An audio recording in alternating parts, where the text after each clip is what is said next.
وَإِذْ قَالَ رَبُّكَ لِلْمَلَائِكَةِ إِنِّي جَاعِلٌ فِي الْأَرْضِ خَلِيفَةً قَالُوا أَتَجْعَلُ فِيهَا مَن يُفْسِدُ فِيهَا وَيَسْفِكُ الدِّمَاءَ وَنَحْنُ نُسَبِّحُ بِحَمْدِكَ وَنُقَدِّسُ لَكَ قال انی اعلم ما لا تعلمون۔ پھر ذرا اس وقت کا تصور کرو جب تمہارے رب نے فرشتوں سے کہا تھا کہ میں زمین میں ایک خلیفہ بنانے والا ہوں۔ انہوں نے عرض کیا کیا آپ زمین میں کسی ایسے کو مقرر کرنے والے ہیں جو اس کے انتظام کو بگاڑ دے گا اور خون ریزیاں کرے گا؟ آپ کی حمد و ثنا کے ساتھ تسبیح اور آپ کے لیے تقدیس تو ہم کر ہی رہے ہیں۔ فرمایا میں جانتا ہوں جو کچھ تم نہیں جانتے۔ پھر اوپر کے رکوع میں بندگی رب کی دعوت اس بنیاد پر دی گئی تھی کہ وہ تمہارا خالق ہے، پروردگار ہے، اسی کے قبضہ قدرت میں تمہاری زندگی و موت ہے، اور جس کائنات میں تم رہتے ہو اس کا مالک و مدبر وہی ہے، لہذا اس کی بندگی کے سوا تمہارے لیے اور کوئی دوسرا طریقہ صحیح نہیں ہو سکتا۔ اب اس رکوع میں وہی دعوت اس بنیاد پر دی جا رہی ہے کہ اس دنیا میں تم کو خدا نے اپنا خلیفہ بنایا ہے۔ خلیفہ ہونے کی حیثیت سے تمہارا فرض صرف اتنا ہی نہیں ہے کہ اس کی بندگی کرو، بلکہ یہ بھی ہے کہ اس کی بھیجی ہوئی ہدایت کے مطابق کام کرو۔ اگر تم نے ایسا نہ کیا اور اپنے ازلی دشمن شیطان کے اشاروں پر چلے تو بدترین بغاوت کے مجرم ہوگے اور بدترین انجام دیکھو گے۔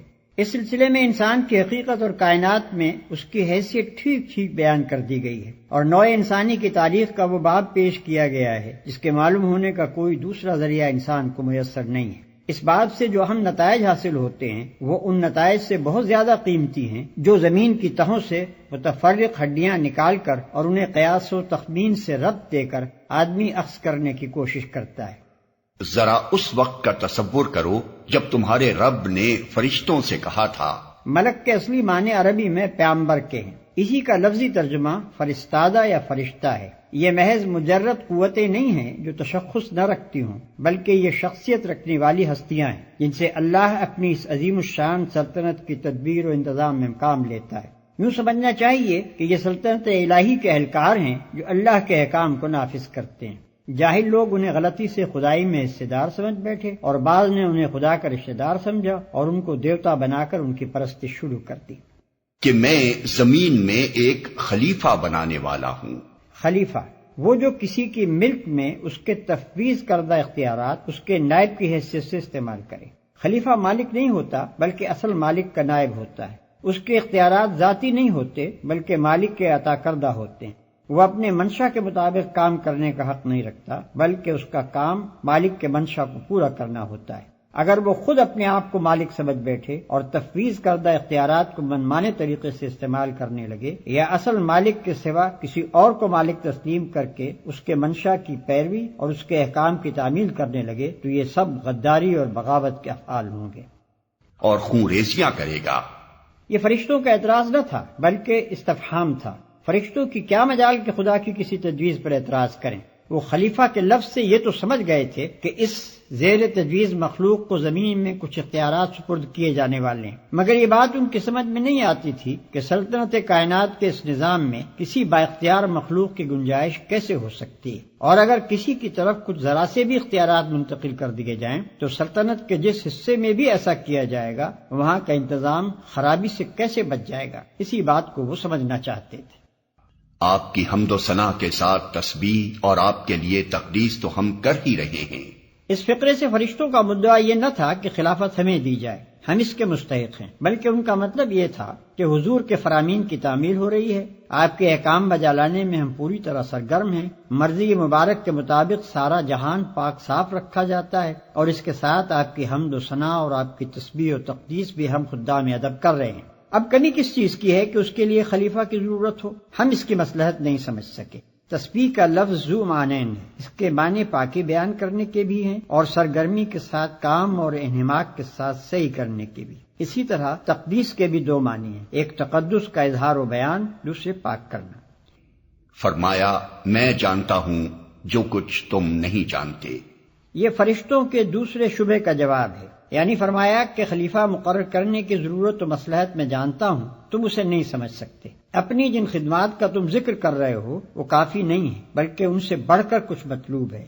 اسی لیے زمین میں ایک ایسی مخلوق پیدا کرنے کا ارادہ کیا گیا ہے جس کی طرف کچھ اختیارات منتقل کیے جائیں۔ وَعَلَّمَ آدَمَ الْأَسْمَاءَ كُلَّهَا ثُمَّ عَرَضَهُمْ عَلَى الْمَلَائِكَةِ فَقَالَ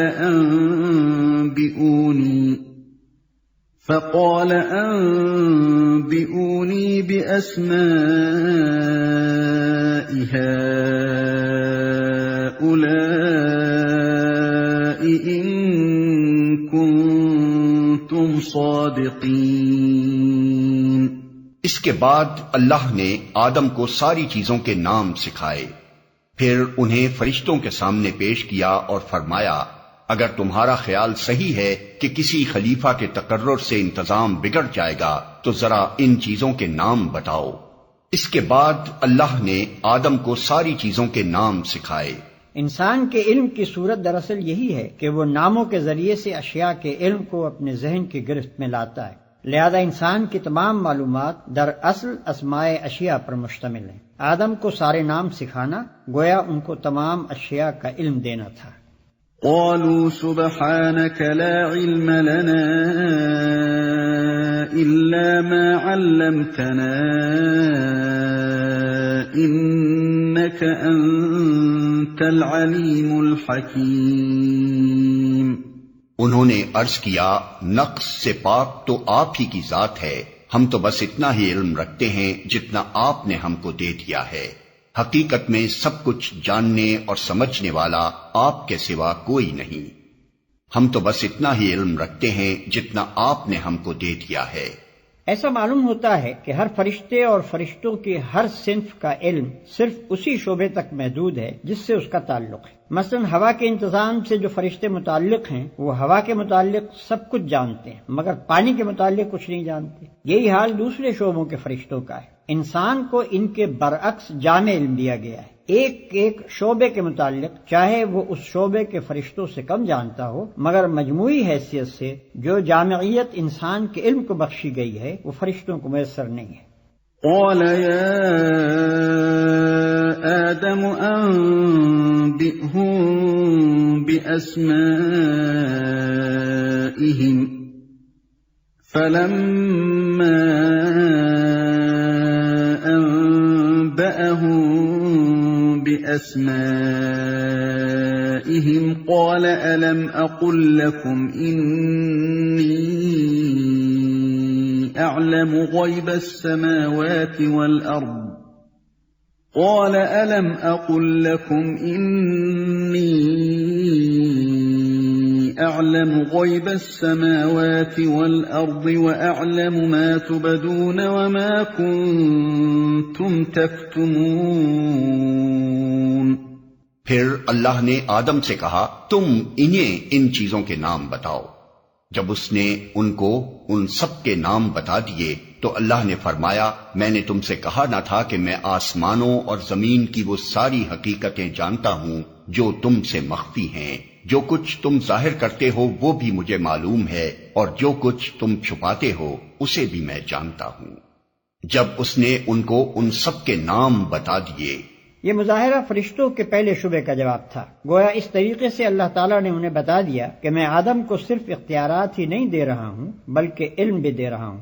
اس کے تقرر سے فساد کا جو اندیشہ تمہیں ہوا وہ اس معاملے کا صرف ایک پہلو ہے، دوسرا پہلو اصلاح کا بھی ہے، اور وہ فساد کے پہلو سے زیادہ وزنی اور زیادہ بیش قیمت ہے۔ حکیم کا یہ کام نہیں ہے کہ چھوٹی خرابی کی وجہ سے بڑی بہتری کو نظر انداز کر دے۔ وَإِذْ قُلْنَا لِلْمَلَائِكَةِ اسْجُدُوا لِآدَمَ فَسَجَدُوا إِلَّا إِبْلِيسَ أَبَى وَاسْتَكْبَرَ وَكَانَ مِنَ الْكَافِرِينَ۔ پھر جب ہم نے فرشتوں کو حکم دیا کہ آدم کے آگے جھک جاؤ تو سب جھک گئے، مگر ابلیس نے انکار کیا، وہ اپنی بڑائی کے گھمنڈ میں پڑ گیا اور نافرمانوں میں شامل ہو گیا۔ سب جھک گئے اس کا مطلب یہ ہے کہ زمین اور اس سے تعلق رکھنے والے طبقہ کائنات میں جس قدر فرشتے معمور ہیں ان سب کو انسان کے لیے مطیع و مسخر ہو جانے کا حکم دیا گیا۔ چونکہ اس علاقے میں اللہ کے حکم سے انسان خلیفہ بنایا جا رہا تھا، اس لیے فرمان جاری ہوا کہ صحیح یا غلط جس کام میں بھی انسان اپنے ان اختیارات کو جو ہم اسے عطا کر رہے ہیں استعمال کرنا چاہے اور ہم اپنی مشیت کے تحت اسے ایسا کر لینے کا موقع دے دیں تو تمہارا فرض ہے کہ تم میں سے جس کے دائرہ عمل سے وہ کام متعلق ہو وہ اپنے دائرے کی حد تک اس کا ساتھ دے۔ وہ چوری کرنا چاہے یا نماز پڑھنے کا ارادہ کرے، نیکی کرنا چاہے یا بدی کے ارتکاب کے لیے جائے، دونوں صورتوں میں جب تک ہم اسے اس کی پسند کے مطابق عمل کرنے کا عزم دے رہے ہیں تمہیں اس کے لیے سازگاری کرنی ہوگی۔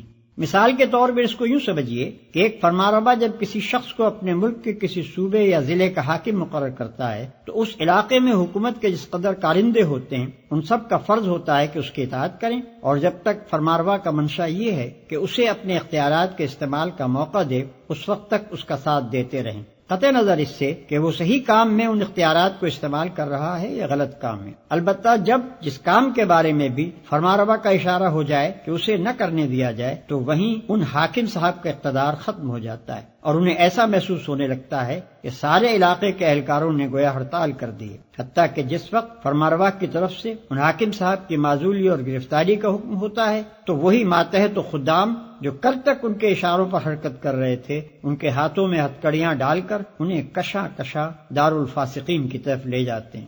فرشتوں کو آدم کے لیے سرب سجود ہو جانے کا جو حکم دیا گیا تھا اس کی نوعیت کچھ اسی قسم کی تھی۔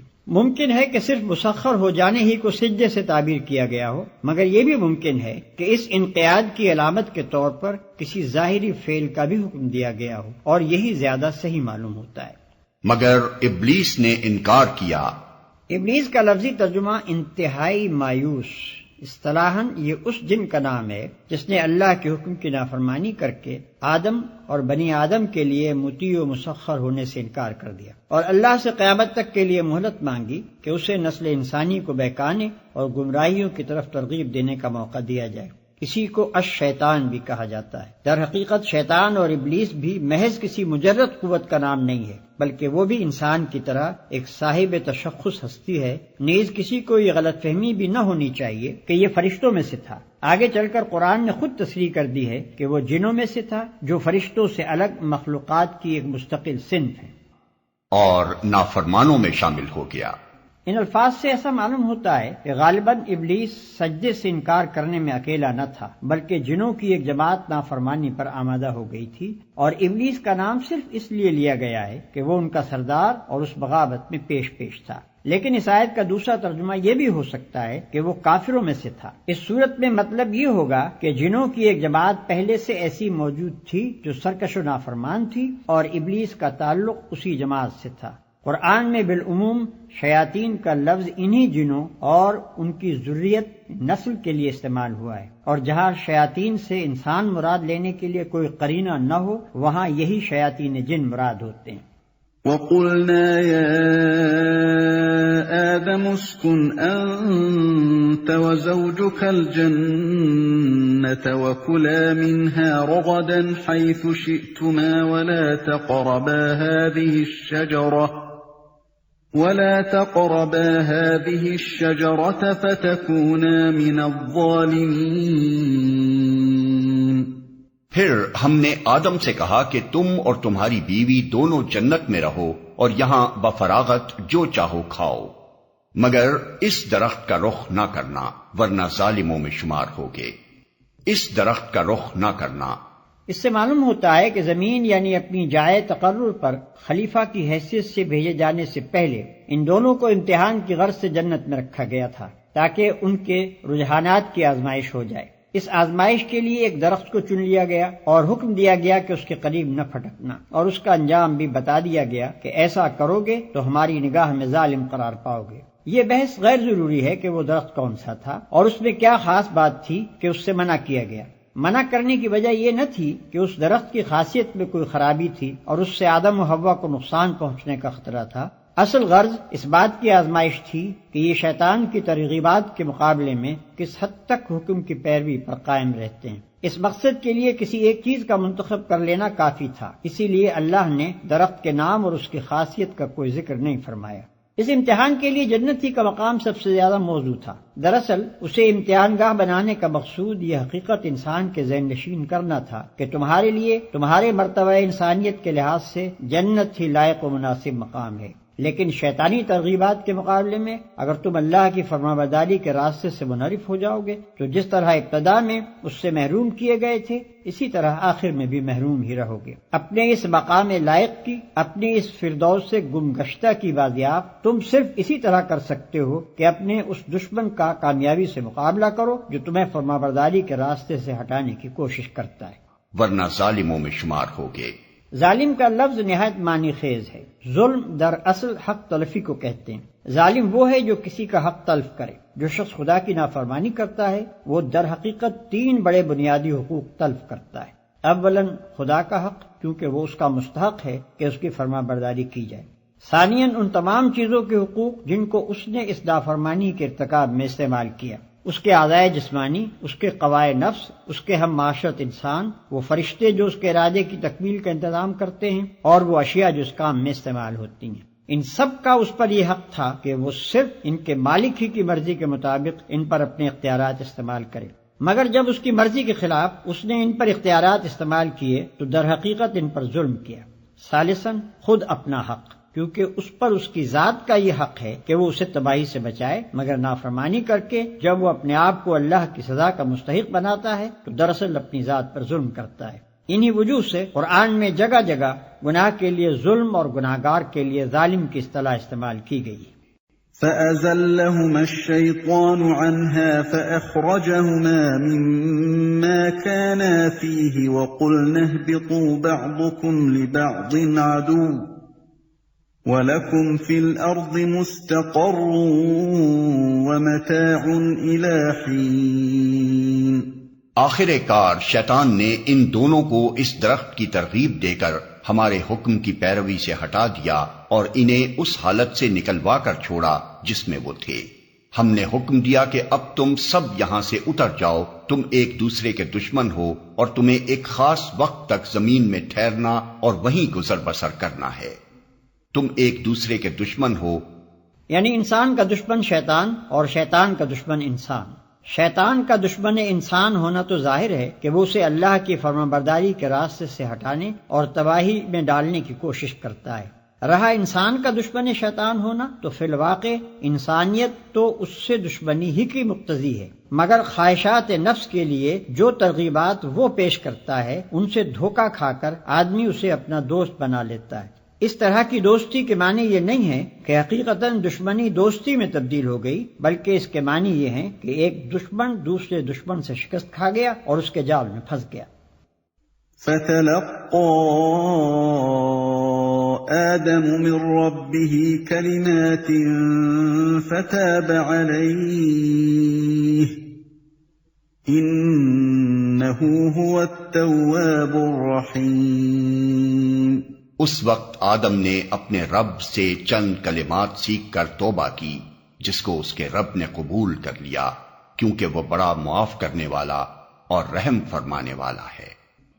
اس وقت آدم نے اپنے رب سے چند کلمات سیکھ کر توبہ کی، یعنی آدم کو جب اپنے قصور کا احساس ہوا اور انہوں نے نافرمانی سے پھر فرمانبرداری کی طرف رجوع کرنا چاہا اور ان کے دل میں یہ خواہش پیدا ہوئی کہ اپنے رب سے اپنی خطا معاف کرائیں، تو انہیں وہ الفاظ نہ ملتے تھے جن کے ساتھ وہ خطا بخشی کے لیے دعا کر سکتے۔ اللہ نے ان کے حال پر رحم فرما کر وہ الفاظ بتا دیے۔ توبہ کے اصل معنی رجوع کرنے اور پلٹنے کے ہیں۔ بندے کی طرف سے توبہ کے معنی یہ ہیں کہ وہ سرکشی سے باز آ گیا، طریق بندگی کی طرف پلٹ آیا، اور خدا کی طرف سے توبہ کے معنی یہ ہیں کہ وہ اپنے شرمسار غلام کی طرف رحمت کے ساتھ متوجہ ہو گیا، پھر سے نظر عنایت اس کی طرف مائل ہو گئی، کیونکہ وہ بڑا معاف کرنے والا اور رحم فرمانے والا ہے۔ قرآن اس نظریے کی تردید کرتا ہے کہ گناہ کے نتائج لازمی ہیں اور وہ بہرحال انسان کو بھگتنے ہی ہوں گے۔ یہ انسان کے اپنے خود ساختہ گمراہ کن نظریات میں سے ایک بڑا گمراہ کن نظریہ ہے کیونکہ جو شخص ایک مرتبہ گناہگارانہ زندگی میں مبتلا ہو گیا اس کو یہ نظریہ ہمیشہ کے لیے مایوس کر دیتا ہے، اور اگر اپنی غلطی پر متنبہ ہونے کے بعد وہ سابق کی تلافی اور آئندہ کے لیے اصلاح کرنا چاہے تو یہ اس سے کہتا ہے کہ تیرے بچنے کی اب کوئی امید نہیں، جو کچھ تو کر چکا ہے اس کے نتائج بہرحال تیری جان کے لاگو ہی رہیں گے۔ قرآن اس کے برعکس یہ بتاتا ہے کہ بھلائی کی جزا اور برائی کی سزا دینا بالکل اللہ کے اختیار میں ہے۔ تمہیں جس بھلائی پر انعام ملتا ہے وہ تمہاری بھلائی کا طبعی نتیجہ نہیں ہے بلکہ اللہ کا فضل ہے، چاہے عنایت فرمائے چاہے نہ فرمائے۔ اسی طرح جس برائی پر تمہیں سزا ملتی ہے وہ بھی برائی کا طبعی نتیجہ نہیں ہے کہ لازماً مترتب ہو کر ہی رہے، بلکہ اللہ پورا اختیار رکھتا ہے کہ چاہے معاف کر دے اور چاہے سزا دے دے۔ البتہ اللہ کا فضل اور اس کی رحمت اس کی حکمت کے ساتھ ہم رشتہ ہے۔ وہ چونکہ حکیم ہے اس لیے اپنے اختیارات کو اندھا دھند استعمال نہیں کرتا۔ جب کسی بھلائی پر انعام دیتا ہے تو یہ دیکھ کر ایسا کرتا ہے کہ بندے نے سچی نیت کے ساتھ اس کی رضا کے لیے بھلائی کی تھی، اور جس بھلائی کو رد کر دیتا ہے اسے اس بنا پر رد کرتا ہے کہ اس کی ظاہری شکل بھلے کام کی سی تھی مگر اندر اپنے رب کی رضا جوئی کا خالص جذبہ نہ تھا۔ اسی طرح وہ سزا اس قصور پر دیتا ہے جو باغیانہ جسارت کے ساتھ کیا جائے اور جس کے پیچھے شرمساری کے بجائے مزید ارتکاب جرم کی خواہش موجود ہو، اور اپنی رحمت سے معافی اس قصور پر دیتا ہے جس کے بعد بندہ اپنے کیے پر شرمندہ اور آئندہ کے لیے اپنی اصلاح پر آمادہ ہو۔ بڑے سے بڑے مجرم، کٹے سے کٹے کافر کے لیے بھی خدا کے ہاں مایوسی و ناامیدی کا کوئی موقع نہیں، بشرطے کہ وہ اپنی غلطی کا معترف، اپنی نافرمانی پر نادم اور بغاوت کی روش چھوڑ کر اطاعت کی روش اختیار کرنے کے لیے تیار ہو۔ قُلْنَا اهْبِطُوا مِنْهَا جَمِيعًا فَإِمَّا يَأْتِيَنَّكُم مِّنِّي هُدًى فَمَن تَبِعَ هُدَايَ فَلَا خَوْفٌ عَلَيْهِمْ وَلَا هُمْ يَحْزَنُونَ۔ ہم نے کہا کہ تم سب یہاں سے اتر جاؤ، پھر جو میری طرف سے کوئی ہدایت تمہارے پاس پہنچے تو جو لوگ میری اس ہدایت کی پیروی کریں گے ان کے لیے کسی خوف اور رنج کا موقع نہ ہوگا۔ ہم نے کہا کہ تم سب یہاں سے اتر جاؤ۔ اس فقرے کا دوبارہ اعادہ معنی خیز ہے۔ اوپر کے فقرے میں یہ بتایا گیا ہے کہ آدم نے توبہ کی اور اللہ نے قبول کر لی۔ اس کے معنی یہ ہوئے کہ آدم اپنی نافرمانی پر عذاب کے مستحق نہ رہے، گنہگاری کا جو داغ ان کے دامن پر لگ گیا تھا وہ دھو ڈالا گیا، نہ یہ داغ ان کے دامن پر رہا نہ ان کی نسل کے دامن پر، اور نہ اس کی ضرورت پیش آئی کہ معاذ اللہ خدا کو اپنا اکلوتا بھیج کر نوع انسانی کا کفارہ ادا کرنے کے لیے سولی پر چڑھوانا پڑتا۔ برعکس اس کے اللہ نے آدم علیہ السلام کی توبہ ہی قبول کرنے پر اکتفا نہ فرمایا بلکہ اس کے بعد انہیں نبوت سے بھی سرفراز کیا تاکہ وہ اپنی نسل کو سیدھا راستہ بتا کر جائیں۔ اب جو جنت سے نکلنے کا حکم پھر دہرایا گیا تو اس سے یہ بتانا مقصود ہے کہ قبول توبہ کا یہ مقتضا نہ تھا کہ آدم کو جنت ہی میں رہنے دیا جاتا اور زمین پر نہ اتارا جاتا۔ زمین ان کے لیے دارالعذاب نہ تھی، وہ یہاں سزا کے طور پر نہیں اتارے گئے بلکہ انہیں زمین کی خلافت ہی کے لیے پیدا کیا گیا تھا۔ جنت ان کی اصلی جائے قیام نہ تھی، وہاں سے نکلنے کا حکم ان کے لیے سزا کی حیثیت نہ رکھتا تھا، اصل تجویز تو ان کو زمین ہی پر اتارنے کی تھی۔ البتہ اس سے پہلے ان کو اس امتحان کی غرض سے جنت میں رکھا گیا تھا جس کا ذکر اوپر حاشیہ نمبر 48 میں کیا جا چکا ہے۔ وَالَّذِينَ كَفَرُوا وَكَذَّبُوا بِآيَاتِنَا أُولَئِكَ أَصْحَابُ النَّارِ هُمْ فِيهَا خَالِدُونَ۔ اور جو اس کو قبول کرنے سے انکار کریں گے اور ہماری آیات کو جھٹلائیں گے وہ آگ میں جانے والے لوگ ہیں جہاں وہ ہمیشہ رہیں گے۔ اور ہماری آیات کو جھٹلائیں گے، آیات جمع ہے آیت کی۔ آیت کے اصلی معنی اس نشانی یا علامت کے ہیں جو کسی چیز کی طرف رہنمائی کرے۔ قرآن میں یہ لفظ 4 مختلف معنوں میں آیا ہے۔ کہیں اس سے مراد محض علامت یا نشانی ہی ہے، کہیں آثار کائنات کو اللہ کی آیات کہا گیا ہے کیونکہ مظاہر قدرت میں سے ہر چیز اس حقیقت کی طرف اشارہ کر رہی ہے جو اس ظاہری پردے کے پیچھے مستور ہے۔ کہیں ان معجزات کو آیات کہا گیا ہے جو انبیاء علیہ السلام لے کر آتے تھے کیونکہ یہ معجزے دراصل اس بات کی علامت ہوتے تھے کہ یہ لوگ فرمانروائے کائنات کے نمائندے ہیں۔ کہیں کتاب اللہ کے فقروں کو آیات کہا گیا ہے، کیونکہ وہ نہ صرف حق اور صداقت کی طرف رہنمائی کرتے ہیں، بلکہ فی الحقیقت اللہ کی طرف سے جو کتاب بھی آتی ہے اس کے محض مضامین ہی میں نہیں، اس کے الفاظ اور انداز بیان اور طرز عبارت تک میں اس کے جلیل القدر مصنف کی شخصیت کے آثار نمایاں طور پر محسوس ہوتے ہیں۔ ہر جگہ عبارت کے سیاق و سباق سے بآسانی معلوم ہو جاتا ہے کہ کہاں آیت کا لفظ کس معنی میں آیا ہے۔ وہ آگ میں جانے والے لوگ ہیں جہاں وہ ہمیشہ رہیں گے۔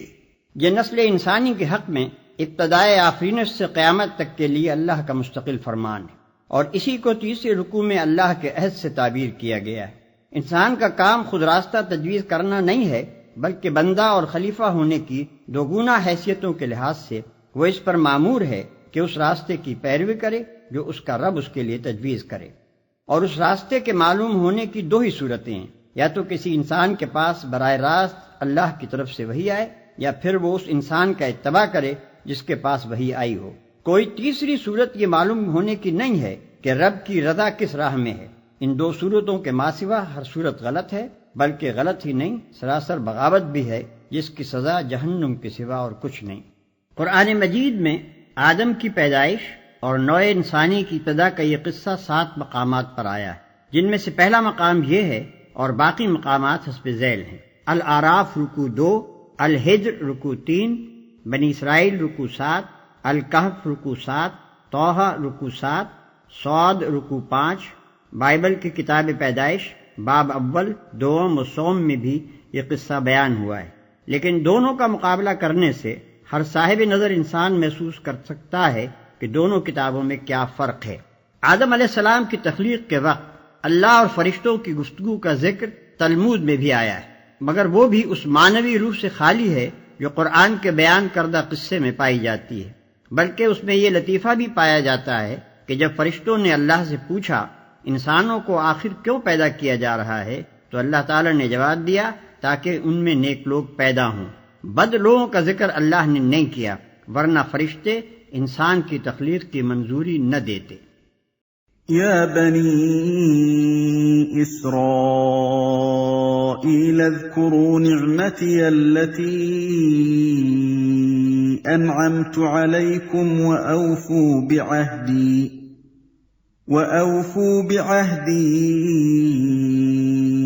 أوف بعهدكم وإياي فارهبون۔ اے بنی اسرائیل، ذرا خیال کرو میری اس نعمت کا جو میں نے تم کو عطا کی تھی۔ میرے ساتھ تمہارا جو عہد تھا اسے تم پورا کرو، تو میرا جو عہد تمہارے ساتھ تھا اسے میں پورا کروں، اور مجھی سے تم ڈرو۔ اے بنی اسرائیل۔ اسرائیل کے معنی ہیں عبداللہ یا بندہ خدا۔ یہ حضرت یعقوب کا لقب تھا جو ان کو اللہ تعالیٰ کی طرف سے عطا ہوا تھا۔ وہ حضرت اسحاق علیہ السلام کے بیٹے اور حضرت ابراہیم علیہ السلام کے پوتے تھے، انہی کی نسل کو بنی اسرائیل کہتے ہیں۔ پچھلے 4 رکوعوں میں تمہیدی تقریر تھی جس کا خطاب تمام انسانوں کی طرف عام تھا۔ اب یہاں سے 14ویں رکوع تک مسلسل ایک تقریر اس قوم کو خطاب کرتے ہوئے چلتی ہے جس میں کہیں کہیں عیسائیوں اور مشرکین عرب کی طرف بھی کلام کا رخ پھر گیا ہے، اور موقع موقع سے ان لوگوں کو بھی خطاب کیا گیا ہے جو حضرت محمد صلی اللہ علیہ وسلم کی دعوت پر ایمان لائے تھے۔ اس تقریر کو پڑھتے ہوئے حسب ذیل باتوں کو خاص طور پر پیش نظر رکھنا چاہیے۔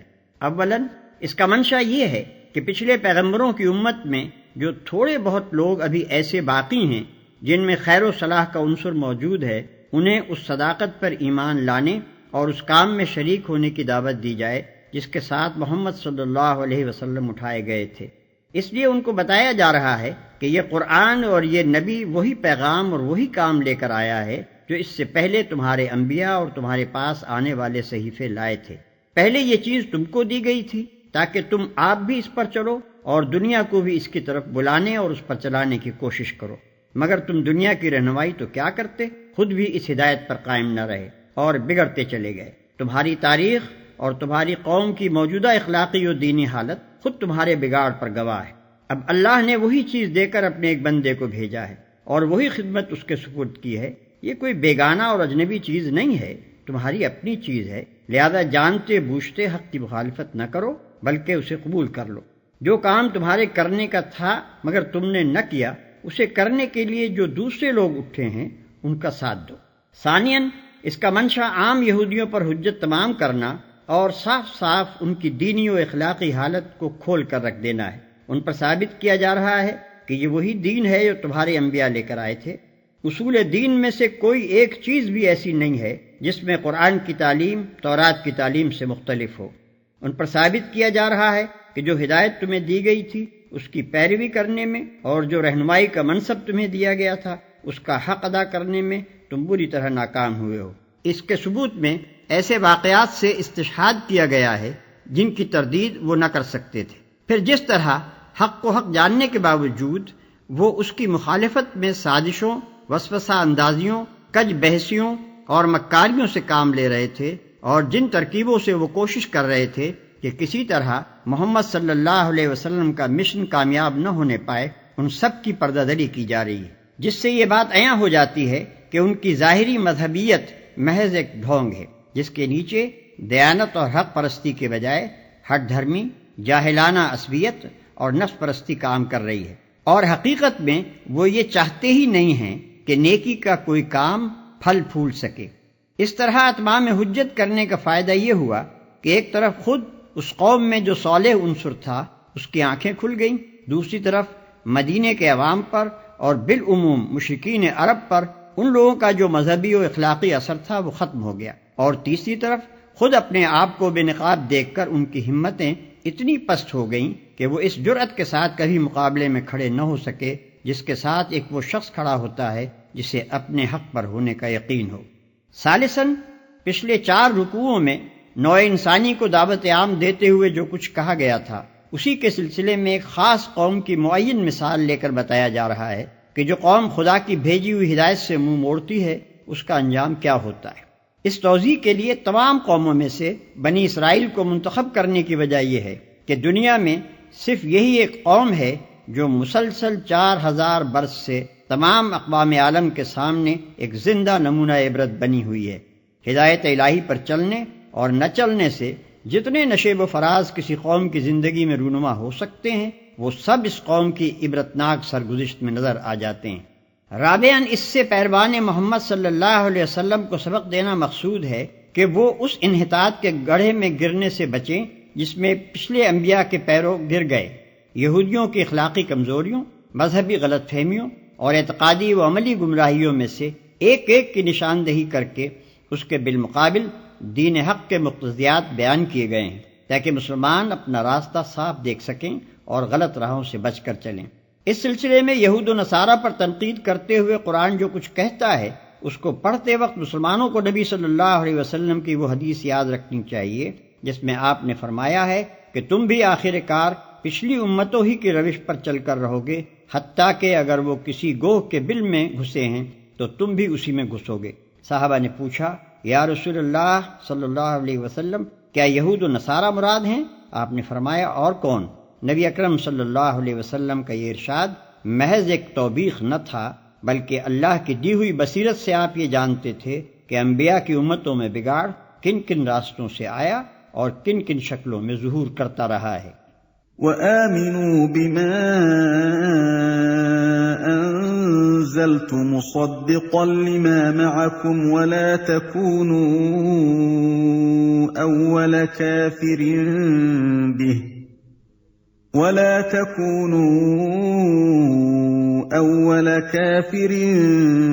بِهِ وَلَا تَشْتَرُوا بِآيَاتِي ثَمَنًا قَلِيلًا وَإِيَّايَ فَاتَّقُونِ۔ اور میں نے جو کتاب بھیجی ہے اس پر ایمان لاؤ، یہ اس کتاب کی تائید میں ہے جو تمہارے پاس پہلے سے موجود تھی، لہذا سب سے پہلے تم ہی اس کے منکر نہ بن جاؤ۔ تھوڑی قیمت پر میری آیات کو نہ بیچ ڈالو اور میرے غضب سے بچو۔ تھوڑی قیمت پر میری آیات کو نہ بیچ ڈالو۔ تھوڑی قیمت سے مراد وہ دنیاوی فائدے ہیں جن کی خاطر یہ لوگ اللہ کے احکام اور اس کی ہدایات کو رد کر رہے تھے۔ حق فروشی کے معاوضے میں خواہ انسان دنیا بھر کی دولت لے لے، بہرحال وہ تھوڑی قیمت ہی ہے، کیونکہ حق یقیناً اس سے گرا تر چیز ہے۔ ولا تلبسوا الحق بالباطل وتكتموا الحق وأنتم تعلمون۔ باطل کا رنگ چڑھا کر حق کو مشتبہ نہ بناؤ اور نہ جانتے بوجھتے حق کو چھپانے کی کوشش کرو۔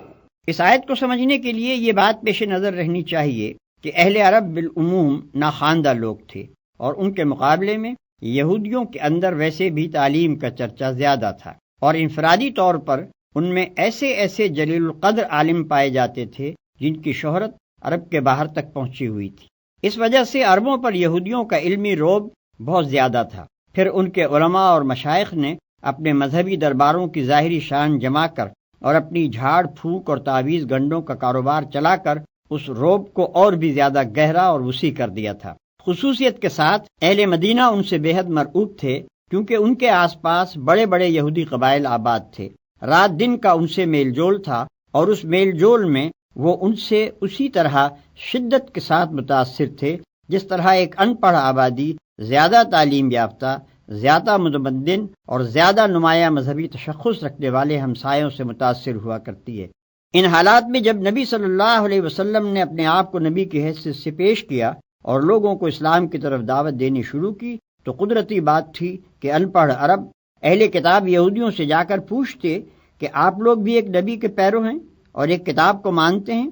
آپ ہمیں بتائیں کہ یہ صاحب جو ہمارے اندر نبوت کا دعویٰ لے کر اٹھے ہیں، ان کے متعلق اور ان کی تعلیم کے متعلق آپ کی کیا رائے ہے؟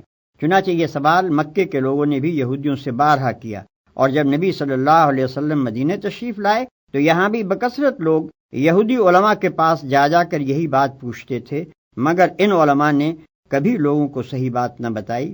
ان کے لیے یہ کہنا تو مشکل تھا کہ وہ توحید جو محمد صلی اللہ علیہ وسلم پیش کر رہے ہیں غلط ہے، یا انبیاء اور کتب آسمانی اور ملائکہ اور آخرت کے بارے میں جو کچھ آپ کہہ رہے ہیں اس میں کوئی غلطی ہے، یا وہ اخلاقی اصول جن کی آپ تعلیم دے رہے ہیں ان میں سے کوئی چیز غلط ہے۔ لیکن وہ صاف صاف اس حقیقت کا اعتراف کرنے کے لیے بھی تیار نہ تھے کہ جو کچھ آپ پیش کر رہے ہیں وہ صحیح ہے۔ وہ نہ سچائی کی کھلی کھلی تردید کر سکتے تھے، نہ سیدھی طرح اس کو سچائی مان لینے پر آمادہ تھے۔ ان دونوں راستوں کے درمیان انہوں نے طریقہ یہ اختیار کیا تھا کہ ہر سائل کے دل میں نبی صلی اللہ علیہ وسلم کے خلاف، آپ کی جماعت کے خلاف اور آپ کے مشن کے خلاف کوئی نہ کوئی وسوسہ ڈال دیتے تھے، کوئی الزام آپ پر چسپاں کر دیتے تھے، کوئی ایسا شوشہ چھوڑ دیتے تھے جس سے لوگ شکوک و شبہات میں پڑ جائیں، اور طرح طرح کے الجھن میں ڈالنے والے سوالات چھیڑ دیتے تھے تاکہ لوگ ان میں خود بھی الجھیں اور نبی صلی اللہ علیہ وسلم اور آپ کے پیرووں کو بھی الجھانے کی کوشش کریں۔ ان کا یہی رویہ تھا جس کی بنا پر ان سے فرمایا جا رہا ہے کہ حق پر باطل کے پردے نہ ڈالو، اپنے جھوٹے پروپیگنڈے اور شریرانہ شبہات و اعتراضات سے حق کو دبانے اور چھپانے کی کوشش نہ کرو، اور حق و باطل کو خلط ملط کر کے دنیا کو دھوکہ نہ دو۔ وَأَقِيمُوا الصَّلَاةَ وَآتُوا الزَّكَاةَ وَارْكَعُوا مَعَ الرَّاكِعِينَ۔ نماز قائم کرو اور زکوٰۃ دو، اور جو لوگ میرے آگے جھک رہے ہیں ان کے ساتھ تم بھی جھک جاؤ۔ نماز قائم کرو، زکوٰۃ دو۔ نماز اور زکوٰۃ ہر زمانے میں دین اسلام کے اہم ترین ارکان رہے ہیں۔ تمام انبیاء کی طرح انبیاء بنی اسرائیل نے بھی اس کی سخت تاکید کی تھی، مگر یہودی ان سے غافل ہو چکے تھے۔ نماز باجماعت کا نظام ان کے ہاں تقریباً بالکل درہم برہم ہو چکا تھا۔ قوم کی اکثریت انفرادی نماز کی بھی تاریک ہو چکی تھی، اور زکوٰۃ دینے کے بجائے یہ لوگ سود کھانے لگے تھے۔ أَتَأْمُرُونَ النَّاسَ بِالْبِرِّ وَتَنْسَوْنَ أَنفُسَكُمْ وَأَنْتُمْ تَتْلُونَ الْكِتَابَ أَفَلَا تَعْقِلُونَ۔ تم دوسروں کو تو نیکی کا راستہ اختیار کرنے کے لیے کہتے ہو، مگر اپنے آپ کو بھول جاتے ہو، حالانکہ تم کتاب کی تلاوت کرتے ہو۔ کیا تم عقل سے بالکل ہی کام نہیں لیتے؟ وَاسْتَعِینُوا بِالصَّبْرِ وَالصَّلَاةِ وَإِنَّهَا لَكَبِيرَةٌ إِلَّا عَلَى الْخَاشِعِينَ الَّذِينَ يَظُنُّونَ أَنَّهُمْ مُلَاقُو رَبِّهِمْ وَأَنَّهُمْ إِلَيْهِ راجعون۔ صبر اور نماز سے مدد لو، بے شک نماز ایک سخت مشکل کام ہے، مگر ان فرما بردار بندوں کے لیے مشکل نہیں ہے جو سمجھتے ہیں کہ آخر کار انہیں اپنے رب سے ملنا اور اسی کی طرف پلٹ کر جانا ہے۔ صبر اور نماز سے مدد لو۔ یعنی اگر تمہیں نیکی کے راستے پر چلنے میں دشواری محسوس ہوتی ہے تو اس دشواری کا علاج صبر اور نماز ہے۔ ان دو چیزوں سے تمہیں وہ طاقت ملے گی جس سے یہ راہ آسان ہو جائے گی۔ صبر کے لغوی معنی روکنے اور باندھنے کے ہیں، اور اس سے مراد ارادے کی وہ مضبوطی، عزم کی وہ پختگی اور خواہشات نفس کا وہ انضباط ہے جس سے ایک شخص نفسانی ترغیبات اور بیرونی مشکلات کے مقابلے میں اپنے قلب و ضمیر کے پسند کیے ہوئے راستے پر لگاتار بڑھتا چلا جائے۔ ارشاد الہی کا مدعا یہ ہے کہ اس اخلاقی صفت کو اپنے اندر پرورش کرو اور اس کو باہر سے طاقت پہنچانے کے لیے نماز کی پابندی کرو۔ انہیں اپنے رب سے ملنا اور اسی کی طرف پلٹ کر جانا ہے۔ یعنی جو شخص خدا کا فرما بردار نہ ہو اور آخرت کا عقیدہ نہ رکھتا ہو، اس کے لیے تو نماز کی پابندی ایک ایسی مصیبت ہے جسے وہ کبھی گوارا ہی نہیں کر سکتا، مگر جو برضا و رغبت خدا کے آگے سر اطاعت خم کر چکا ہو اور جسے یہ خیال ہو کہ کبھی مر کر اپنے خدا کے سامنے جانا بھی ہے، اس کے لیے نماز ادا کرنا نہیں بلکہ نماز کا چھوڑنا مشکل ہے۔